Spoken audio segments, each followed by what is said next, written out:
I never lose, either I win or I learn. Those are my only options, to whomever it may concern. About to be a hot topic, play with fire, you get burned. Ain't nobody give me nothing, whatever I got better I earn. I never lose but I learn. I either win or I Thank you learn. for listening to the Strong AF podcast. This episode is brought to you by our Weight Loss Transformation Masterclass. After spending over 30 years of my life being obese and dealing with chronic constipation issues, I decided to get my certification in fitness, nutrition, and wellness to empower myself to lose over 70 pounds and keep it off. Watching my brother and dad have a heart attack within weeks of each other, I knew I had to make a change, but I wasn't sure what to do. After researching and studying to get my certification in fitness, nutrition, and weight loss management, I was able to use this knowledge I gained to lose over 80 pounds and keep it off. Now we're passionate about helping others to avoid the same mistakes that we made and changing the world through holistic health and wellness. So our approach is focused on mindset because overall health, including our mental health, means everything to us. Imagine waking up with more energy than you imagined possible, no longer worrying about digestive issues and bloating. We're here to show you how to ditch the fad diets and make small changes in your lifestyle, which will make a massive impact on your quality of life.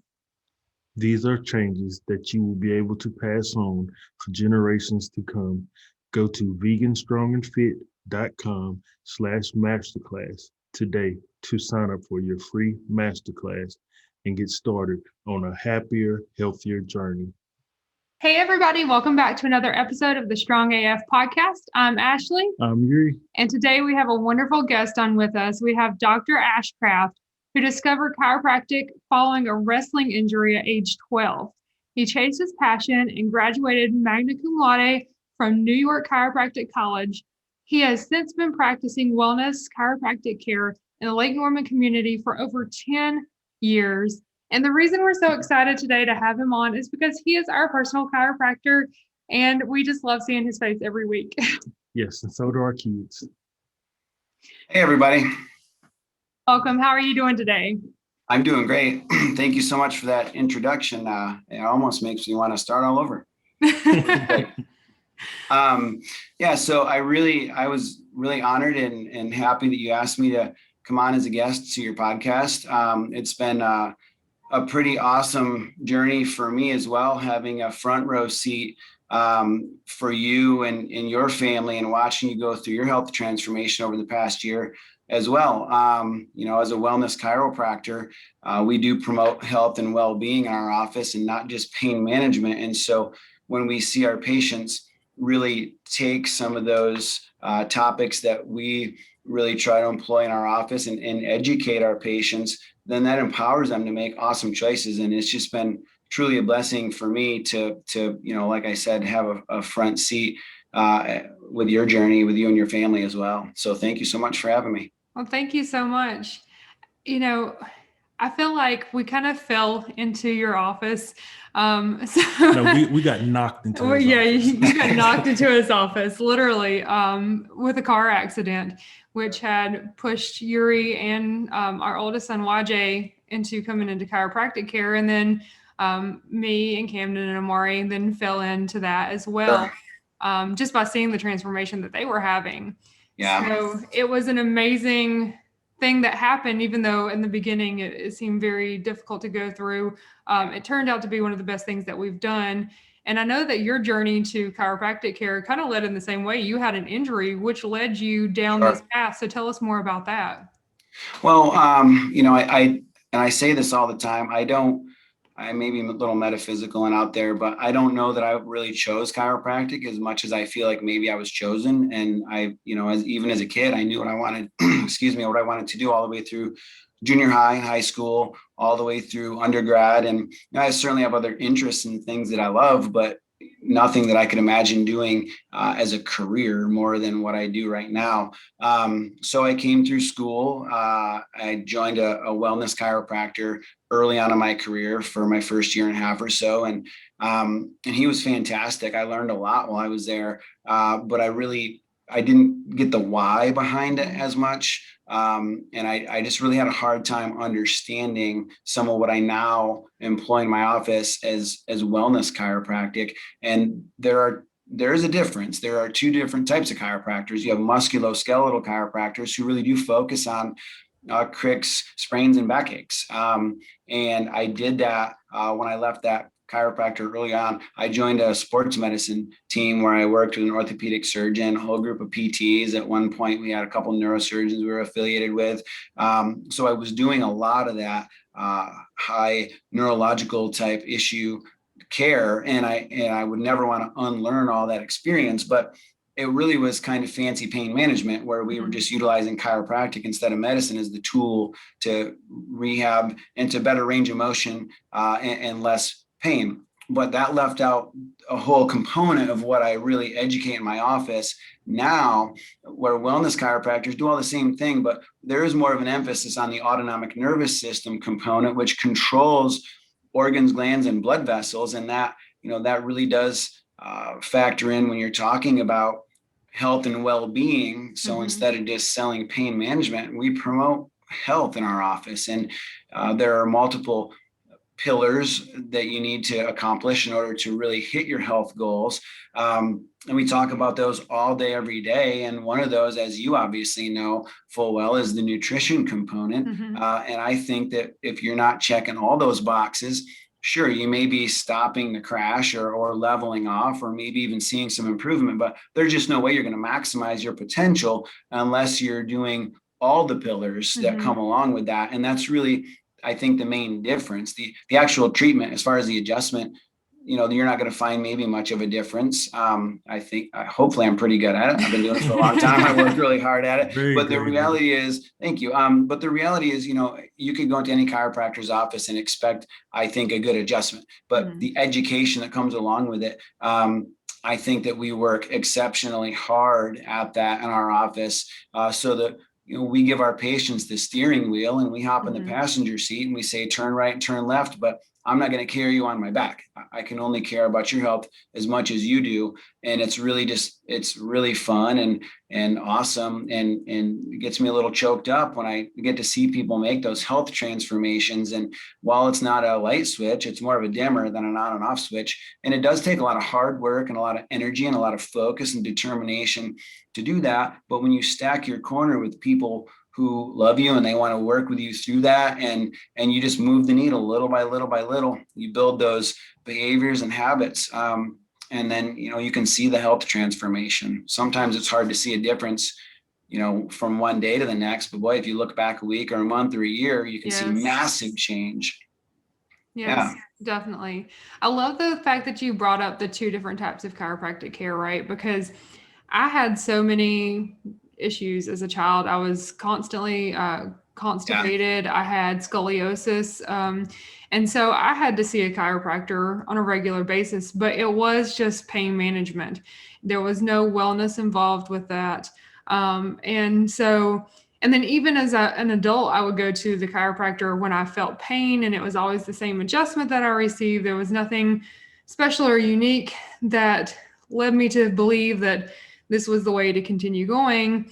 And so when we first met you, I was like, yeah, it sounds good, but is it really? So then whenever Yuri and YJ started going after the car accident, I was like, oh, this guy's different.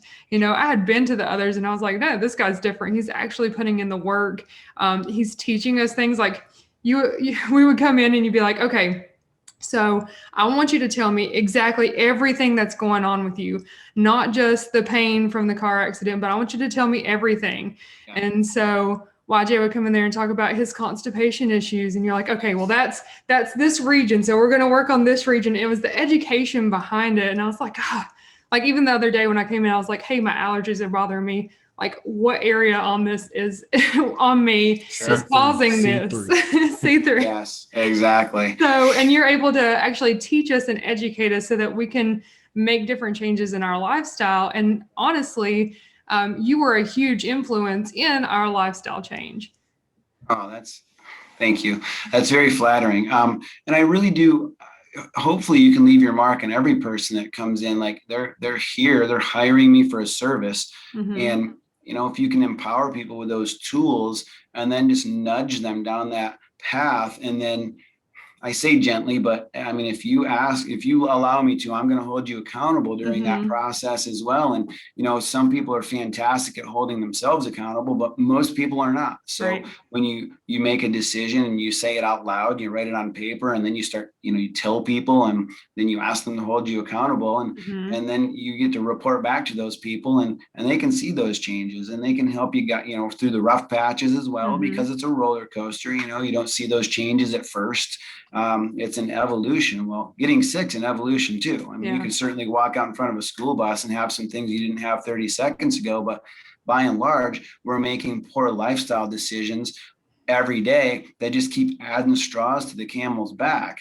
And, eventually you're going to pay the price for that. Youth hides our sins. So a lot of times you can get away with it when you're young, but at some point you're going to pay the price for that. And, you talked about Yuri and YJ coming in, and you do bring your children in every week as well for a checkup. Obviously, they don't need quite as much work as you do. Children shouldn't need as much work. They don't have 30 or 40 or 70 years of stress piled onto their systems yet. And if you force me to choose, see children all day or adults and never see another child, well, sorry, adults, I'm taking the kids. Right.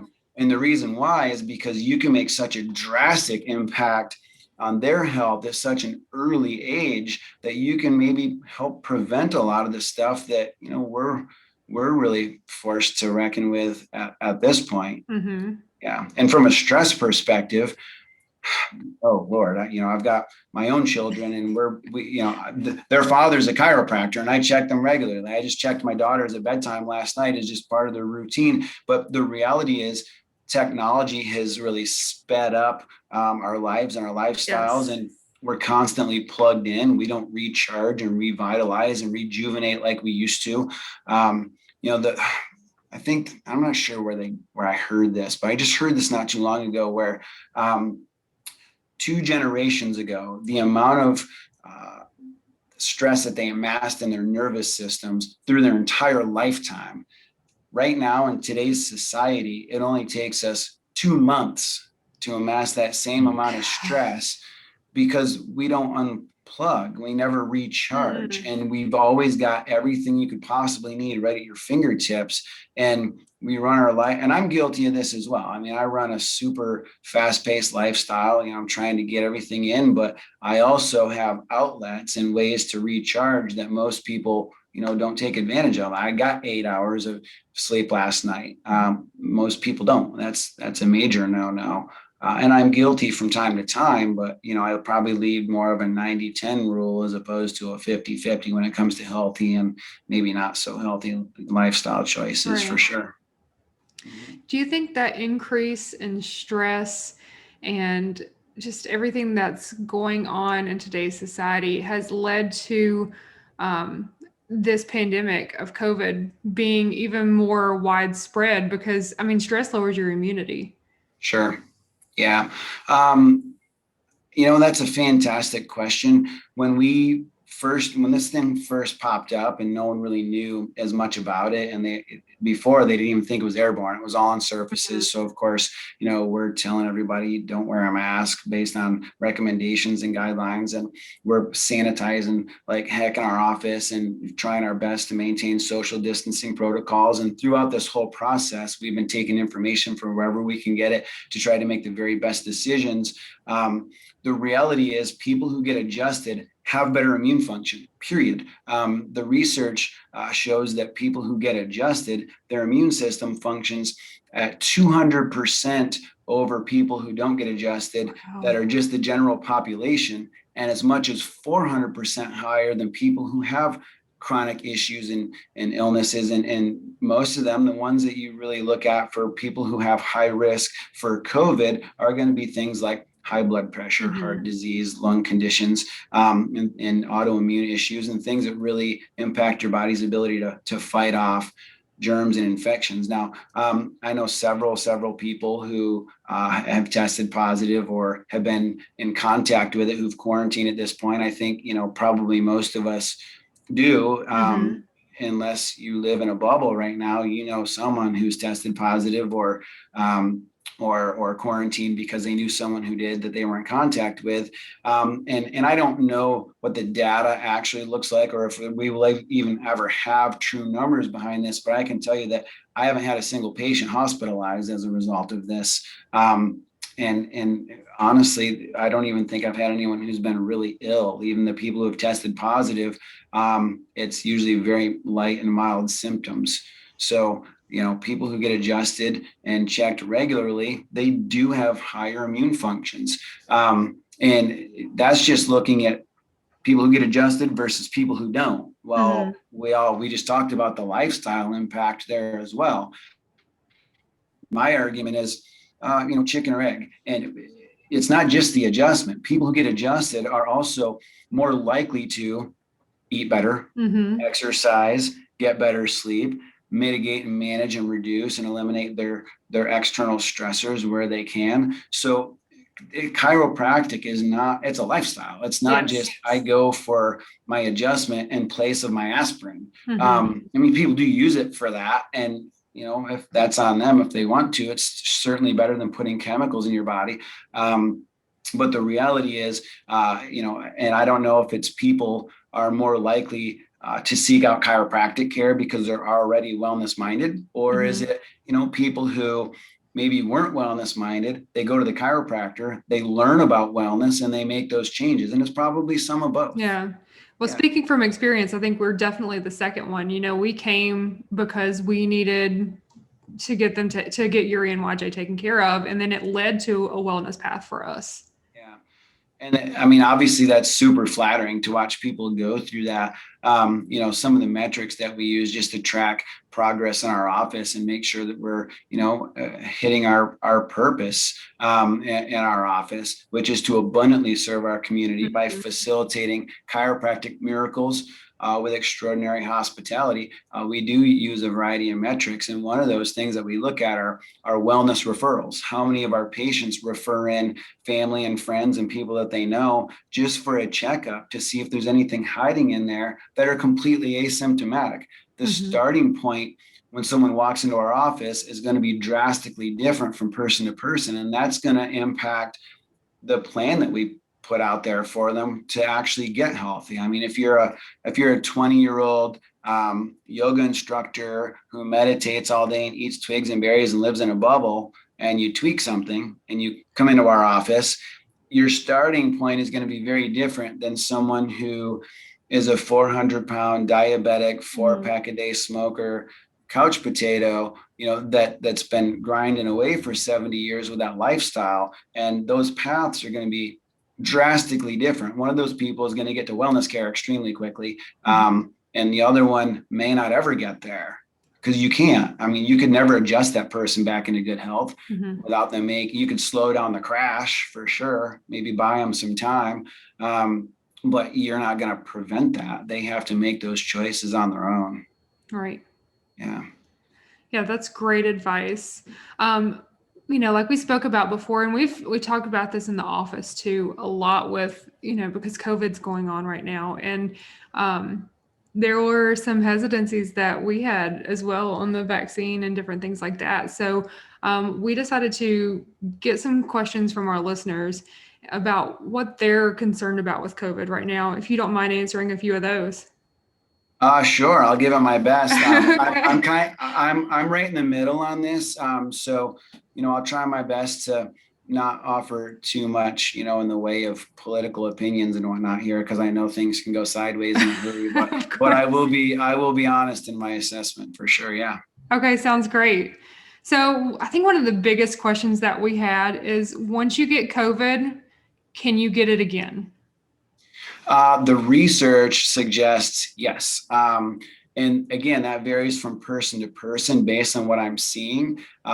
the two people can get the same exact strain and test positive and go through it and respond drastically different. Mhm. They think right now 40 to 50% of the people who get this thing are completely asymptomatic carriers. I just had a patient who had to have ankle surgery 2 weeks ago who went in for a pre-surgical exam, and she got the COVID test, and she tested negative for COVID, but positive for antibodies. So she had it, never knew it. And I don't know how many people are in that situation at this point. And so people can react differently right up front in terms of whether or not they have symptoms, or even whether or not they contract it. Some people are around it and they don't even get it. So, down the road, how long people harbor antibodies afterwards can also vary. It looks like from person to person, where some people might hold antibodies maybe indefinitely. They had a much larger response immune wise in terms of building that protection for down the road, and somebody else, it might fade out 4 or 5 months later, and now you got the variants to worry about as well. Yeah, that's definitely very interesting. So you talked a lot about how some people, they may not even show any symptoms, and then others, have passed away from this. So I would say most definitely the immune system and pre-existing conditions definitely play a role in that. But there have been shown some healthy people who have also passed away from this. So what do you think some other factors are related to that? Yeah. It's interesting when you say healthy, they might have had some hidden and underlying health conditions that they didn't know about, that were asymptomatic.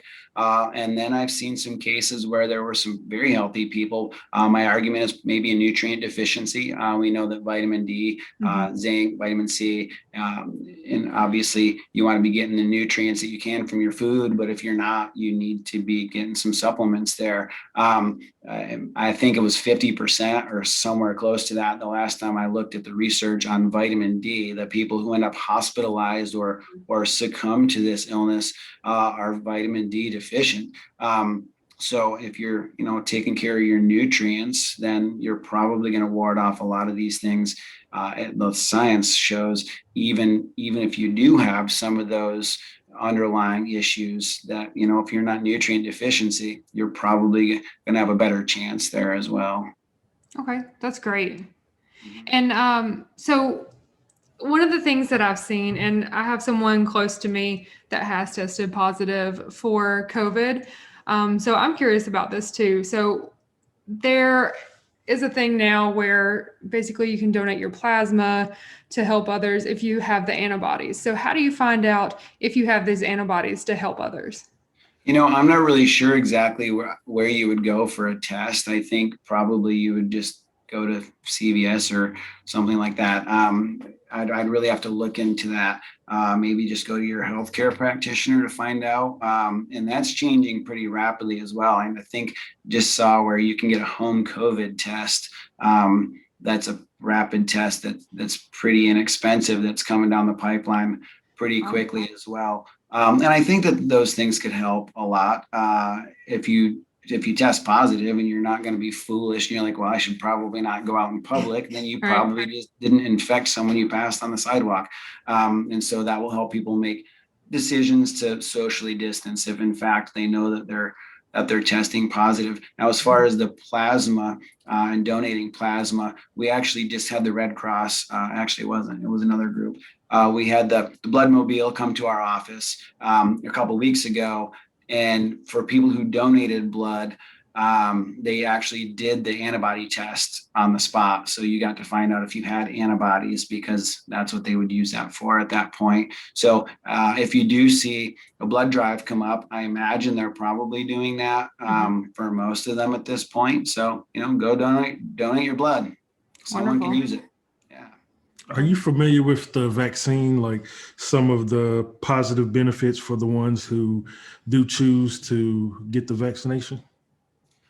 Yes. And, that's one of those topics that is a close to home topic. We've been having a lot of discussion about that. I think, most chiropractors, if you did a survey, probably don't even get their children vaccinated at all. I know that vaccines are a hot button topic, and everything can be. So, while I'll take my shots here if I need to, from people who maybe won't agree with this, but I did choose to get vaccinated. As a healthcare practitioner, I was first in line. We see over 100 visits a day in our office. And so that's a lot of human interactions and interfacing. I know I have colleagues who are horribly opposed to even the masks, let alone vaccines. And so I've never had a flu shot. I'm not a huge fan of medicine just in general. If in fact you can do something to avoid medicine and impact your body in other healthy ways. But I looked at the research on how this thing was created. I was not going to get it at first. I sat on the fence pretty hard for a while. When I started to shift, I did not go first when they rolled it out, even though I could. I wanted to see how people were going to react to it, make sure there weren't going to be a bunch of people falling out as a result. When they roll something out so quickly, even though the research shows that it's healthy, and I say healthy, you're still putting a chemical in your body, I suppose.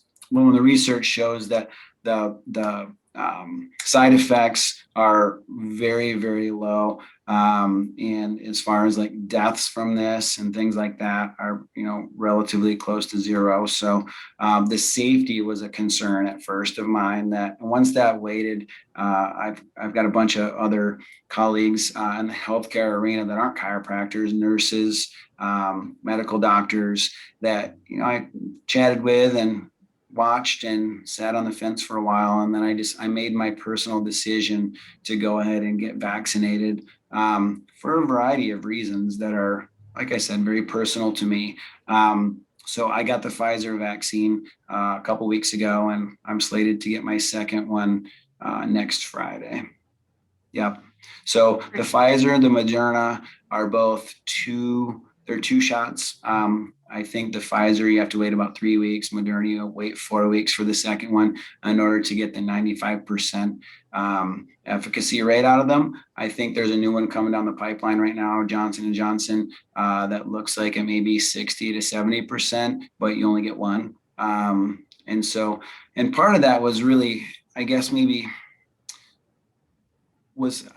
I was being a hypocrite, to be honest with you. Like, I was secretly hoping that everybody around me would get the damn thing so that you could start getting toward herd immunity. But yeah, I'm not going to get it because I'm a chiropractor and I'm opposed to vaccines. And then I thought, good Lord, I'm hoping everyone else does it secretly. But I'm not going to do it myself. And I'm like, that just doesn't sit well with me. So, plus I haven't seen my parents in over a year. I've never gone more than a few months without seeing my parents. I'm hoping to be able to travel once they get it. And I'm around a ton of people all day, every day. And some of them are elderly and have a much higher risk. And, I'd have to live with that if I got tested positive and passed it on to someone who didn't maybe fare as well. That said, I mean, our patients have not really been getting sick. So it's there's a very gray area there, and that can be a horribly touchy subject for a lot of people. I know a lot of people won't do it, and I'm sure like I said, I'll take some pot shots here as a chiropractor who decided to get the vaccine, but that was my choice and I don't care. Yeah. Exactly. You've got to do what's best for you and your family at the end of the day. Yeah. But I've got a lot of patients who won't. A lot of them who won't. And even with my staff, I told my staff, like, I'm not going to mandate that you get it. It's a personal choice. And that's just kind of where we are at this point. But this thing's evolving though. And the more we learn, I'm not so stuck in one camp that I can't get peeled off with new information. I mean, if you can show me a better way and I can buy into that, like, I will make a pivot in my office tomorrow if I think it's for the greater good of my staff and our patients and our community. Right. For sure. That's the way I was when the whole vaccine came out. I was just against it. I would not take it. And then Ashley was doing her research. And then when we met with you on our treatment, on our visit when you spoke about it and told us how you got it and the benefits of it and stuff like that. And then seeing how it's changing and getting stronger and different strands are coming out. That's where recently we've decided that when it's available for us, that we plan on taking it as well. So Yep. Well, what's interesting too is when you look at the other countries versus the U.S. in terms of the vaccine rollout, we've got a higher population than some of those other countries. Certainly ours is a state to state thing. And I don't know if this is accurate. I just heard this morning before the podcast and have not had a chance to verify this. I'm sure someone could look it up very quickly, but that as far as the vaccine rollout, that here in North Carolina, we're second to last behind Hawaii in terms of our actual rollout, Wow. which, I mean, I don't know that I would have guessed that, but it is what it is, I guess. Mm-hmm.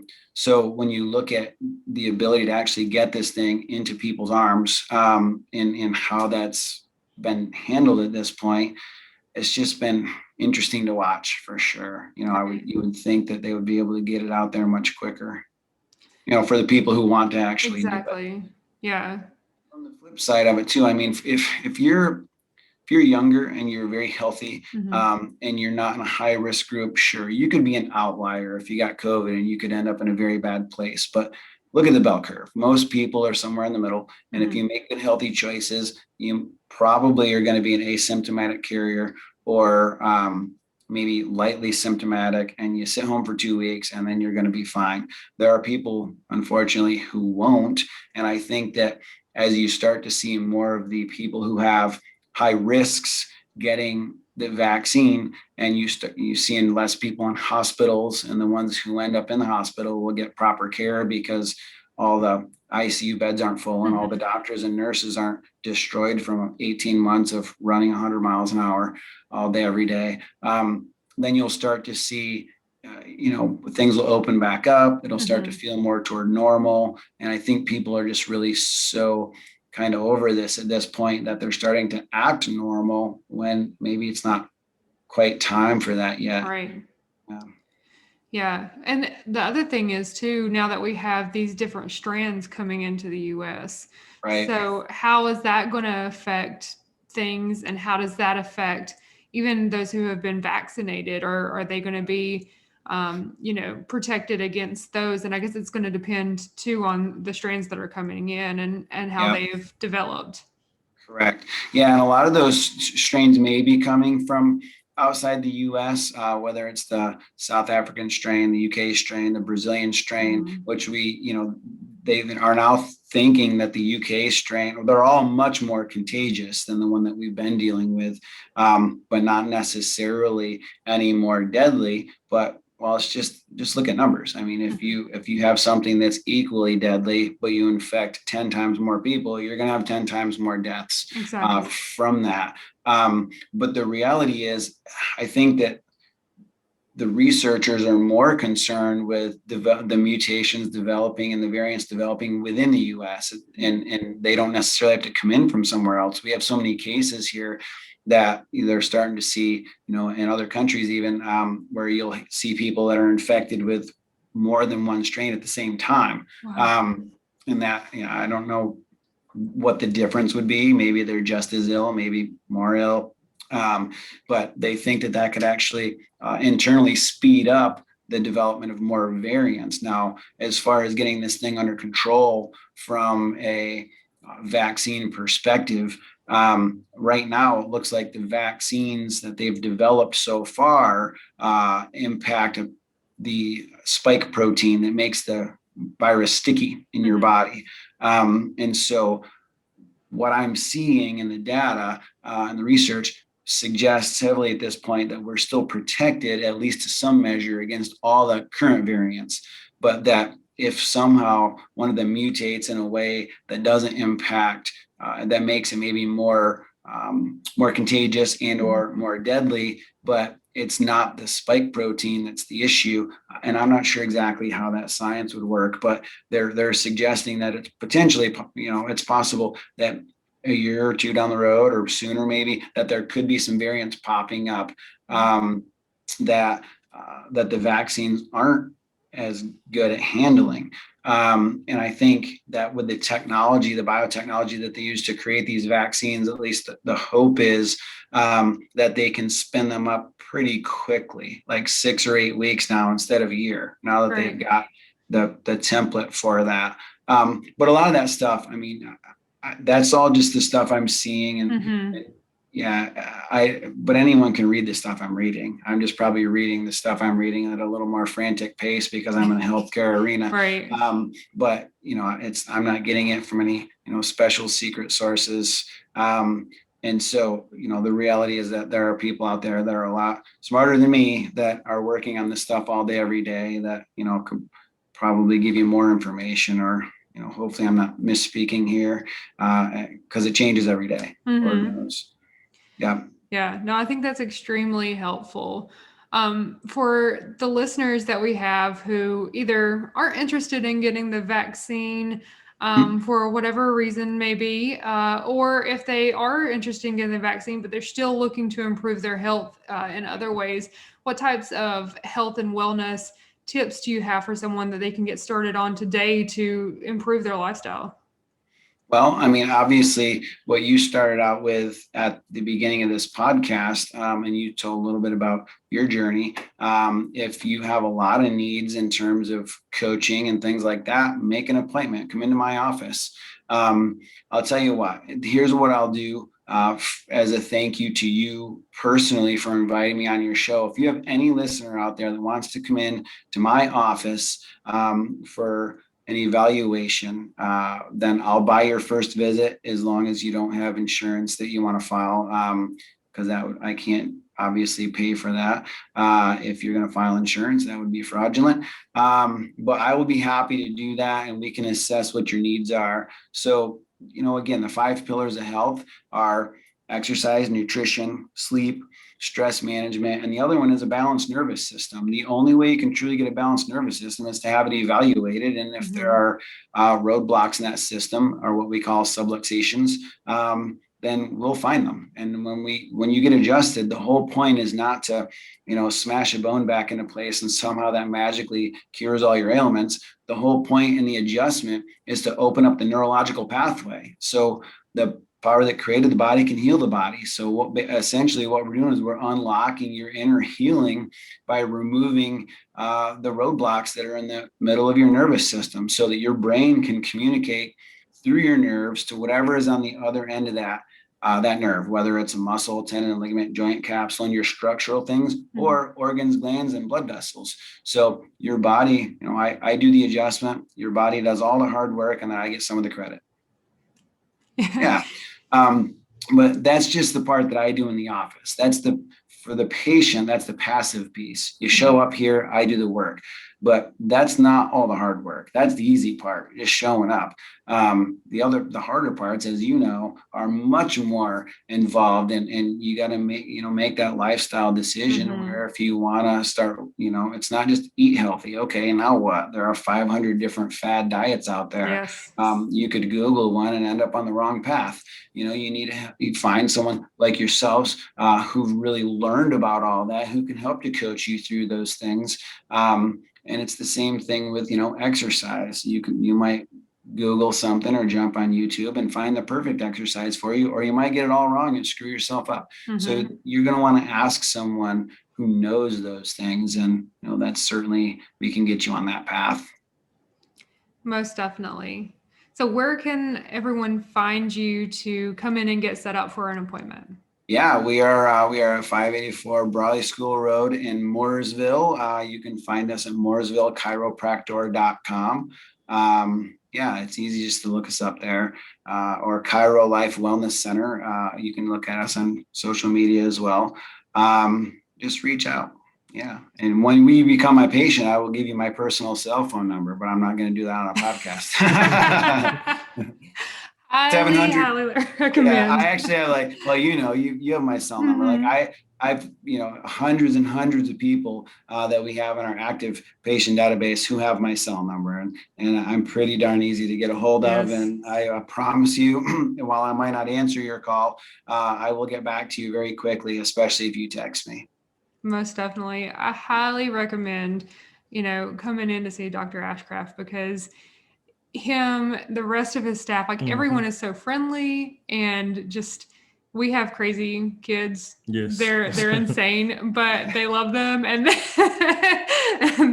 and they handle them there as well. They're spirited, but they're just kids. Yeah. We love the kids in our practice. We actually did a breakdown of our demographics, and 31% of our practice is families. So we treat a lot of kids in here, and I truly love it. I love to get my hands on the kiddos and balance those tiny little nervous systems and get them the very best start at life. But yeah, no, your kids are, I assure you, while you might, all the parents get freaked out, like, my kid's not acting perfect. And to me, it's just background music, being a parent and having a family practice. But, we encourage all of that. And yes, thank you for giving a shout out to my staff. I love Yes. them. They're absolutely spectacular. I'm the one doing the podcast today, but we also have Dr. Connor Donahue on staff here as well. Love him. He and I are very similar. He's grown the heck out of his business as well. And we just serve a ton of people, and we look forward to serving a lot more. Definitely. So thank you so much for coming on, but we got some rapid fire questions for you, because, we got to get our little health and fitness in here. Sure. Yeah. Oh. These are your preferences: weights or cardio? Oh gosh. Cardio. I'm a distance weights, runner. you would have surprised me. I do lift weights. I get resistance training in there. I lifted yesterday, but I was a collegiate wrestler. I wrestled my whole life. And then when I was no longer competing, I switched over to running. And I've run,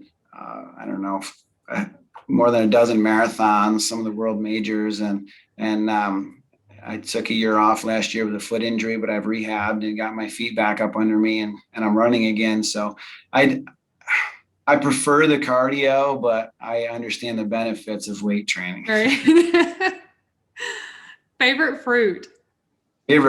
Oh gosh. That's a tough one. Probably mango. I love mango and peach, like a lot of mango and peach in my smoothies in the morning. But I love all sorts of fruits. My wife is not a fruit person, but she keeps me loaded up on fruits. I probably eat more than I should, actually. No such thing. Favorite vegetable? Oh gosh. I love all the vegetables. Probably roasted red peppers. Yes. Love roasted red peppers, but I like all peppers though. It's more of a family of things, like peppers. I'll just go with peppers. Spicy peppers? I do. Yeah, I like me some spicy foods for sure. Favorite comfort food? Oh Lord. Is chili comfort food? Yeah. Chili. It's chili. Definitely. Yeah. My wife, honestly, this is so tricky because I'm a foodie and my wife could be a chef. So it's like I could put 700 things on each list. So picking the favorites, and this list might change tomorrow. This is today. First thing that comes to your mind when you hear vegan? Vegan? Oh my gosh. A steak. I am not vegan. We do have some dishes that my wife will prepare. We don't eat meat with every meal for sure, but we do eat meat in small quantities. I would say we used to eat more red meat, and we've kind of trended that. I love fish. I don't ever see myself becoming a vegan, but I can certainly appreciate that lifestyle, and it's done wonders for y'all. So I'm, again, front row seat watching some magical things happen. But yeah, I would say the first thing that goes through my mind when I hear the word vegan is, oh my gosh, they're missing steak. That was my first thought when we were going vegan too. Was it? Yes. Yeah. Oh my. Well, what's interesting, I know a ton of people who are vegan, and they say that at first it's really challenging, but it's like anything. It's like breaking a sugar habit or, alcohol or any other habits, that you have. Like you get used to it very quickly, and then, you figure out creative ways. And the reality is, like, if you look at There are also some tremendous misunderstandings too. Like if you think back 10 or 15 years ago, and while this might seem common to you, it may not be to some of your listeners. Mm-hmm. Oh, if you're not getting meat, you're not getting protein. And that's just Mm-hmm. not true. There are so many great sources of protein that come from vegetables, legumes and nuts and things like that Yes. that you can load up on without getting any actual animal products in your body at all. In fact, the shake that I have in the morning, usually I make a huge blender full and I get 2 shaker bottles full. One I drink while I'm getting prepared for work, and the other one usually I'll drink either on the way or sip on in the morning. But I put a huge scoop of plant-based protein powder in there, a pretty good drizzle of olive oil, so I'm getting some healthy fats, a handful of mixed nuts in there, raw mixed nuts, and a whole variety of other fruits, of course, and some pantry stuff as well. And the plant-based protein, all the research shows that it helps to wash out inflammation, more so than the animal-based protein. So, I do sub that in a lot. I don't really, most people don't even know, like whey protein, for example. Everyone's heard curds and whey. The whey is the runoff when they make cheese. So that comes from animals. And, a lot of people have soy issues that don't want soy-based protein products or other products. Plus, you can hardly find any soy that's not genetically modified on this planet. So yeah, I know I rambled on a tangent there, but you got me on a roll. No, that was good. That was really good. Yeah. The most important question here: Okay. Where do you get your strength? Where do I get my strength? My wife. Yeah. That's a tricky one. I think I can certainly elaborate on that one as well. Everything is, whether it's spiritual or an inner strength, or whether you draw off of other people. I think my wife is my rock, and I strive to be the best person I could possibly be, and she helps to hold my feet to the fire. That's wonderful. Beautiful. Yeah. I'm going to ask Yuri that same question, but not on camera. You'll get the same answer regardless.